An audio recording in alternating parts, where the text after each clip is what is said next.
North western university के शोधकर्ताओं ने एक बड़ा ब्रेक थ्रू किया है। उन्होंने 3D प्रिंटेड कृत्रिम न्यूरॉन्स का आविष्कार किया है। ये तकनीक क्या है और क्यों इतनी महत्वपूर्ण है, आइए जानते हैं इस नई खोज के बारे में। नॉर्थ वेस्टर्न यूनिवर्सिटी के वैज्ञानिकों ने 3D प्रिंटेड कृत्रिम न्यूरॉन्स बनाए हैं। इन कृत्रिम न्यूरॉन्स को 3D प्रिंटिंग तकनीक का उपयोग करके विकसित किया गया है। इन कृत्रिम न्यूरॉन्स की कार्यक्षमता उन्नत है, जो उन्हें पिछले प्रयासों से बेहतर बनाती है।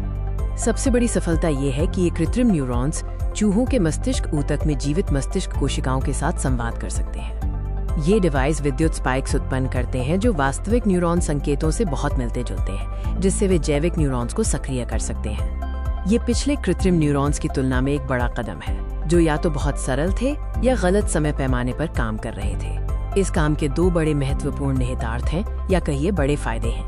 पहला, ये काम भविष्य में ब्रेन मशीन इंटरफेस और न्यूरोप्रोस्थेटिक्स में मदद कर सकता है, जैसे कि सुनने, देखने या मूवमेंट को बहाल करने के लिए डिजाइन किए गए उपकरण। दूसरा महत्वपूर्ण निहितार्थ ऊर्जा दक्षता और कृत्रिम बुद्धिमत्ता के क्षेत्र में है। ये सफलता अधिक ऊर्जा कुशल मस्तिष्क प्रेरित कंप्यूटिंग की दिशा में एक कदम है। आज के AI हार्डवेयर की तुलना में जो बहुत अधिक बिजली का उपयोग करते हैं, मस्तिष्क प्रेरित कंप्यूटिंग अधिक कुशल हो सकती है। आइए इन कृत्रिम न्यूरॉन्स के निर्माण में उपयोग की गई तकनीक पर एक नजर डालते हैं। इन 3D प्रिंटेड उपकरणों में लचीले पॉलीमर पर MOS2 और ग्राफीन इंक का इस्तेमाल किया गया है। इस शोध पत्र का शीर्षक है printed MOS2 memristive nanosheet networks for spiking neurons with multi order complexity, और ये नेचर नैनो टेक्नोलॉजी पत्रिका में प्रकाशित हुआ है। संक्षेप में, ये नई खोज विज्ञान और प्रौद्योगिकी के लिए एक महत्वपूर्ण मोड़ है।